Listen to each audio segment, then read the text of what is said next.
biggest part of this that I have followed, sometimes to my demise as well as to the success of other projects, is that I didn't want to be dependent upon somebody else's decision of what I bought in order for it to be successful. Okay? I just didn't want to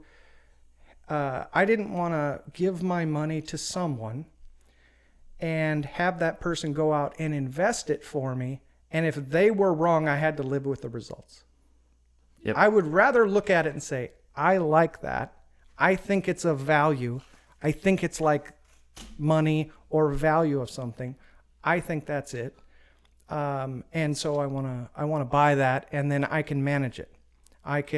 But because of that management, most people fall out right away. Yep. So I was kind of going down the same road, and with the mentality of diversification. So like I said, I've got the retirement accounts and all in securities as one type of asset, and I wanted to diversify into some of the real estate so that, if the managers of those funds do something that I don't agree with, it doesn't affect my entire portfolio. Right. And that's good, right?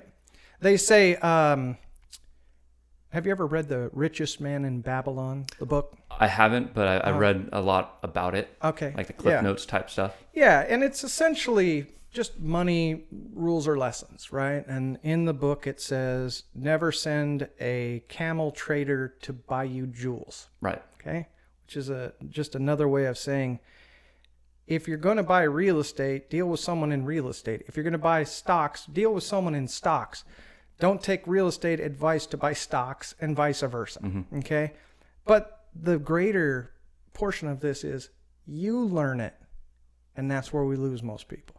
Because at the end of the day, when they go home and they just work their job and they got problems with kids and, politics and I just want a pizza and sit in front of the TV and have a beer and that's it. Mm-hmm.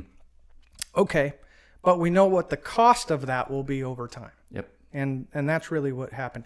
Let me give you a little background of where I was. So I started out in just after high school.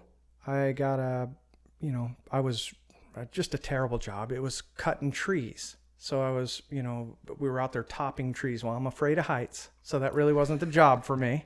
Okay. I'm climbing these things, and mostly I was on the ground crew, but topping trees. I didn't like that. So then I quit that job and I got another job in a pallet yard.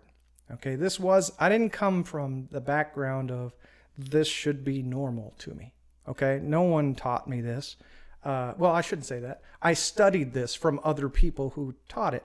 And I didn't study one person, but I studied multiples. Because what I noticed was there's a truth line in when you're being educated. You have opinion and then you have fact. So as you're going through it, you'll find that a lot of the facts will line up all the way through whoever's teaching you.